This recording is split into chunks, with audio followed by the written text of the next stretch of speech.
나는 내 딸의 진짜 아빠가 누군지 모르겠어요. 정말 미쳐버릴 것 같아요. 당신이 이 일기를 읽고 있다면 이미 모든 게 끝난 거예요. 2025년 10월 28일. 오늘로 정확히 5년이 되었어요. 5년 전 그날, 당신과 결혼식을 올린 그날 말이에요. 모두가 축복해주던 그 아름다운 날. 하지만 아무도 몰랐죠. 신부 대기실에서 제가 무엇을 하고 있었는지. 아침부터 메이크업을 받으면서도 손이 떨렸어요. 웨딩드레스를 입는 순간에도 숨이 제대로 쉬어지지 않았죠. 다들 긴장한 신부의 모습이라고 생각했겠지만 진짜 이유는 달랐어요. 제 핸드폰에는 30분마다 한 번씩 문자가 오고 있었거든요. 준혁 오빠였어요. 당신의 친형 말이에요. 사실 저는 준혁 오빠를 먼저 만났어요. 3년 전 대학 동아리에서요. 오빠는 저보다 4살 많았고 저는 그때 이미 오빠를 사랑하고 있었죠. 우리는 1년 동안 사귀었어요. 제 인생에서 가장 행복한 1년이었어요. 오빠는 다정했고 유머러스했고 제가 힘들 때마다 곁에 있어줬어요. 그런데 어느 날 오빠가 말했죠. 자기한테 동생이 있다고. 군대에서 막 제대한 동생이 있는데 한번 같이 만나자고요. 오빠는 동생 자랑을 정말 많이 했어요. 착하고 성실하고 미래가 밝은 동생이라고요. 그렇게 만난 사람이 당신이었어요. 첫 만남은 카페였어요. 당신은 수줍게 웃으며 인사했고 저는 그저 오빠의 동생이라고만 생각했죠. 그런데 그날 이후로 상황이 이상하게 흘러갔어요. 오빠가 갑자기 바빠졌어요. 연락도 뜸해지고 만나자는 말도 줄어들었죠. 그러던 어느 날 당신이 제게 연락을 했어요. 형이 요즘 힘들어하는 것 같으니까 같이 도와주면 좋겠다고. 저는 당연히 그렇게 하고 싶었죠. 사랑하는 사람이 힘들다는데 당연히 돕고 싶었으니까요. 우리는 자주 만나서 오빠에 대해 얘기했어요. 당신은 형에 대한 걱정이 많았고 저는 오빠를 어떻게 도울 수 있을지 고민했죠. 그러다 보니 자연스럽게 우리는 가까워졌어요. 당신은 오빠와 비슷한 면이 많았어요. 웃는 모습도 말투도 심지어 좋아하는 음식까지도요. 3개월이 지났을 때였어요. 오빠가 저를 만나자고 했죠. 오랜만이었어요. 가슴이 뛰었어요. 드디어 예전처럼 돌아가는 건가 싶었죠. 하지만 오빠가 한 말은 제 세상을 무너뜨렸어요. 우리 헤어지자고요. 이유를 물었죠. 울면서 물었어요. 그랬더니 오빠는 차갑게 말했어요. 자기는 더 이상 저를 사랑하지 않는다고. 그리고 덧붙였죠. 동생이 저를 좋아한다고. 동생한테 양보하고 싶다고. 믿을 수가 없었어요. 사랑하는 사람이 저를 동생한테 양보한다니. 제가 뭐예요? 물건이에요? 집으로 돌아와서 며칠을 울었어요. 그런데 그때 당신이 찾아왔죠. 형한테 들었다고, 헤어졌다고, 미안하다고, 자기 때문에 그렇게 된 것 같다고. 저는 당신을 미워했어요. 당신이 나타나지 않았다면 오빠와 저는 여전히 행복했을 텐데. 하지만 당신은 매일 찾아왔어요. 미안하다고, 저를 위로해주고 싶다고. 그렇게 한 달이 지났을 때 이상한 감정이 들었어요. 당신이 곁에 있으면 마음이 편해졌어요. 오빠가 보고 싶을 때 당신을 보면 조금은 위로가 되는 것 같았죠. 당신은 오빠와 닮았으니까요. 아니, 어쩌면 처음부터 당신이 좋았던 걸까요? 오빠의 모습 속에서 당신을 봤던 걸까요? 지금도 잘 모르겠어요. 그렇게 우리는 사귀기 시작했어요. 6개월 후에 당신은 청혼했고, 저는 그렇게 당신의 신부가 되었죠. 하지만 결혼식 당일 신부 대기실에서 받은 준혁 오빠의 문자들이 모든 걸 바꿔놓았어요. 지금이라도 늦지 않았어. 나는 너를 포기할 수 없어. 동생한테 양보한 건 거짓말이었어. 부모님이 동생을 더 사랑하니까 동생이 원하는 걸 빼앗으면 안 된다고 생각했던 거야. 어릴 때부터 그랬어. 난 항상 참아왔어. 하지만 이건 아니야. 내가 먼저 만난 사람이고, 내가 먼저 사랑한 사람이야. 지우야, 제발 다시 생각해봐. 손이 떨렸어요. 화장이 번질까봐 울 수도 없었죠. 부케를 든 손에 힘이 들어갔어요. 그때 당신이 대기실 문을 열고 들어왔죠. 긴장된 얼굴로 저를 보면서 웃었어요. 오늘 정말 예쁘다고, 평생 행복하게 해주겠다고. 저는 그 순간 결심했어요. 이대로 결혼하겠다고. 오빠의 문자는 못 본 척 하기로요. 그런데 이게 제 인생 최악의 선택이었어요. 신혼여행에서 돌아온 지 일주일 후, 오빠가 집으로 찾아왔어요. 당신이 회사에 간 사이에요. 오빠는 취한 상태였어요. 문을 열자마자 제 손을 붙잡으며 울었죠. 왜 나한테 이럴 수 있냐고. 어떻게 동생이랑 결혼할 수 있냐고. 자기가 얼마나 힘든지 아냐고. 저는 뿌리쳤어요. 이미 끝난 일이라고. 이제 저는 당신의 아내라고. 하지만 오빠는 포기하지 않았어요. 매일 전화가 왔고, 문자가 왔고, 때로는 집 앞에서 기다리기도 했죠. 당신은 몰랐어요. 형이 요즘 이상하다고만 했죠. 회사도 자주 쉬고, 술만 마신다고, 걱정스럽다고. 저는 죄책감에 미칠 것 같았어요. 오빠를 이렇게 만든 건 저였으니까요.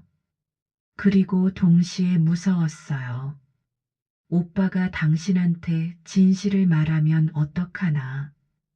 우리 결혼이 무너지면 어떡하나. 6개월이 지났을 때 오빠가 다시 찾아왔어요. 이번엔 술을 먹지 않은 상태였죠. 차분한 목소리로 말했어요. 알겠어. 내가 졌어. 그런데 한 가지만 부탁할게. 마지막으로 한 번만 만나자. 제대로 된 작별을 하고 싶어. 저는 그것도 거절했어야 했어요. 하지만 오빠의 눈을 보니 너무 슬퍼 보였어요. 그래서 그날 저녁 당신이 야근한다는 날 오빠를 만났죠. 우리는 오래된 카페에 앉았어요. 처음 사귀기 시작했을 때 자주 가던 곳이었죠. 오빠는 저를 보며 웃었어요. 예전처럼 따뜻한 미소였어요. 우리는 옛날 얘기를 했어요. 처음 만났던 날, 처음 손잡았던 날, 처음 키스했던 날, 행복했던 모든 순간들을요. 그러다 보니 저도 모르게 눈물이 났어요. 오빠가 제 손을 잡았어요. 그리고 속삭였죠. 아직도 늦지 않았어. 그 순간 제 안에서 무언가가 무너졌어요. 참고 있던 감정들이 터져버렸죠. 저는 오빠를 밀어내야 했어요. 하지만 그러지 못했어요. 그날 밤 저는 돌이킬 수 없는 실수를 했어요. 집으로 돌아온 건 새벽 2시였어요. 당신은 야근을 마치고 먼저 와 있었죠. 걱정스러운 얼굴로 어디 갔었냐고 물었어요. 저는 친구 만나고 왔다고 거짓말했죠. 그날 이후로 제 인생은 지옥이 되었어요. 오빠는 다시 연락을 해왔어요. 그날의 일을 후회한다고, 미안하다고. 하지만 동시에 자기는 아직도 저를 사랑한다고. 저는 혼란스러웠어요. 당신을 사랑하는지, 오빠를 사랑하는지, 아니면 둘 다 사랑하는 건지. 매일 밤 당신 옆에서 잠들면서도 오빠 생각을 했어요. 3개월 후 제가 임신했다는 걸 알게 됐어요. 당신은 정말 기뻐했죠. 아빠가 된다고, 너무 행복하다고. 부모님도 좋아하셨어요. 시부모님은 더 좋아하셨죠. 첫 손주라고요. 하지만 저는 알고 있었어요. 이 아이가 누구의 아이인지 확신할 수 없다는 걸. 주수를 계산해 봤어요. 당신과 관계를 가진 날과 오빠와 그날 밤의 날짜가 너무 가까웠거든요. 병원에서 DNA 검사를 하면 알 수 있겠지만 그럴 수는 없었죠. 당신이 의심하게 될 테니까요. 그래서 저는 결정했어요. 그냥 당신의 아이라고 믿기로요. 아니, 믿는 척 하기로요. 아이는 건강하게 태어났어요. 예쁜 딸이었죠. 당신은 그 아이를 보면서 울었어요. 행복의 눈물이었죠. 시부모님도 저희 부모님도 모두 기뻐하셨어요. 하지만 오빠는 오지 않았어요. 병문안도 오지 않았죠. 나중에 들었어요. 오빠가 그날 이후로 술을 더 많이 마셨다고, 회사도 그만뒀다고, 심지어 다른 도시로 이사를 갔다고요. 저는 그게 다행이라고 생각했어요. 오빠가 멀리 가면 이 혼란스러운 상황에서 벗어날 수 있을 거라고 생각했죠. 하지만 틀렸어요. 아이가 자라면서 저는 점점 더 확신하게 되었어요. 이 아이가 오빠를 닮았다는 걸요. 눈썹 모양, 코, 인매, 심지어 우는 소리까지도요. 당신은 몰랐어요. 당신도 오빠랑 닮았으니까 자기를 닮았다고만 생각했죠. 하지만 저는 알았어요. 이건 단순히 형제끼리 닮은 게 아니라 오빠와 똑같다는 거요. 밤마다 잠을 이룰 수 없었어요. 아이를 볼 때마다 죄책감이 몰려왔죠. 당신이 열심히 일해서 번 돈으로 아이를 키우는데 이 아이가 당신의 아이가 아닐 수도 있다는 사실이 저를 짓눌렀어요. 그리고 1년 전 오빠가 다시 나타났어요. 당신의 생일 파티에 온 거예요. 가족 모임이었죠. 시부모님이 오빠를 설득해서 데려온 거였어요. 오랜만에 형제가 같이 있는 게 좋다고요. 오빠는 많이 야위어 있었어요. 얼굴도 상해 보였죠. 하지만 아이를 보는 오빠의 눈빛은 달랐어요. 뭔가 알고 있는 것 같은 눈빛이었죠. 파티가 끝나고 오빠가 저를 따로 불렀어요. 당신이 설거지를 하는 동안 베란다에서요. 오빠가 조용히 물었어요. 내 딸이지? 저는 부정했어요. 당신의 딸이라고. 하지만 오빠는 믿지 않았죠. 딱 봐도 자기를 닮았다고. 당신과는 다르게 닮았다고. 제발 그런 말 하지 말라고 했어요. 이미 끝난 일이라고. 하지만 오빠는 포기하지 않았어요. DNA 검사를 하자고. 진실을 알아야 한다고. 저는 거절했죠. 절대 안 된다고. 당신이 알게 되면 모든 게 끝난다고. 그러자 오빠가 말했어요. 그럼 당신이 선택해. 나한테 오든지 아니면 내가 동생한테 모든 걸 말하든지. 협박이었어요. 저는 화가 났지만 동시에 무서웠어요. 오빠가 정말로 당신한테 말하면 어떡하나. 그날 이후로 오빠는 자주 연락을 했어요. 만나자고, 아이를 보고 싶다고. 저는 거절했지만 오빠는 포기하지 않았죠. 그리고 6개월 전 오빠가 집으로 찾아왔어요. 당신이 출장 간 날이었죠. 아이를 보자마자 안아버렸어요. 눈물을 흘리면서요. 내 딸이야. 내가 느껴. 이건 내 딸이라고. 저는 아이를 빼앗으려고 했어요. 하지만 오빠가 놓아주지 않았죠. 그러다가 아이가 울기 시작했고 저는 소리를 질렀어요. 당장 나가라고. 다시는 오지 말라고. 오빠는 그제야 아이를 내려놓고 나갔어요. 하지만 문 앞에서 돌아보며 말했죠. 이건 끝나지 않았어. 그 말이 맞았어요. 한 달 전 오빠가 교통사고를 당했어요. 음주운전이었죠. 다행히 다른 차는 없었고 오빠 혼자 가드레일을 들이받았어요. 중상이었지만 생명에는 지장이 없었죠.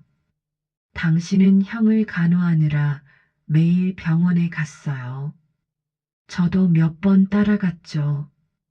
그때마다 오빠는 저를 보면서 이상한 눈빛을 보냈어요. 그러던 어느 날 오빠가 저를 병실로 불렀어요. 당신은 잠깐 화장실에 간 사이였죠. 오빠가 말했어요. 나 이제 얼마 못 살아. 간이 망가졌대. 술을 너무 많이 마셔서 길어야 1년이래. 저는 충격받았어요. 아무리 미워도 오빠는 한때 제가 사랑했던 사람이었으니까요. 그런데 오빠가 덧붙였어요. 죽기 전에 진실을 밝히고 싶어. 아이가 내 딸이라는 걸 동생한테 말하고 싶어. 그래야 내가 편하게 눈을 감을 것 같아. 저는 애원했어요. 제발 그러지 말라고. 당신이 알게 되면 모든 게 끝난다고. 아이는 어떡하냐고. 오빠는 잠시 생각하더니 말했어요. 그럼 조건이 있어. 내가 죽기 전까지 일주일에 한 번씩 나를 만나줘. 아이도 데리고 와. 내가 아빠 노릇 좀 하게 해줘. 그러면 비밀을 지켜줄게. 선택의 여지가 없었어요. 저는 그렇게 하기로 했죠. 지난 한 달 동안 저는 당신 몰래 아이를 데리고 오빠를 만났어요. 아이 친구 생일 파티라고 놀이터 간다고, 키즈 카페 간다고 거짓말하면서요. 오빠는 아이와 시간을 보내는 게 너무 행복해 보였어요. 그림책도 읽어주고, 놀아주고, 인형도 사주고, 아이도 오빠를 좋아했어요. 삼촌이라고 불렀죠. 그런데 이제 오빠의 상태가 더 나빠졌어요. 어제 연락이 왔어요. 이제 정말 얼마 안 남았다고. 마지막으로 꼭 한 번만 더 만나자고. 당신이 이 일기를 읽고 있다면 제가 선택을 한 거예요. 오빠를 만나러 갔다가 당신한테 들킨 건지 아니면 제가 스스로 고백한 건지는 모르겠어요. 어쨌든 당신은 이제 진실을 알게 된 거죠. 미안해요. 정말 미안해요. 저는 당신을 사랑해요. 정말이에요. 하지만 동시에 오빠도 사랑했어요. 아니, 어쩌면 지금도 사랑하는지 모르겠어요. 아이가 누구의 딸인지는 저도 확실히 모르겠어요. DNA 검사를 해봐야 알겠죠.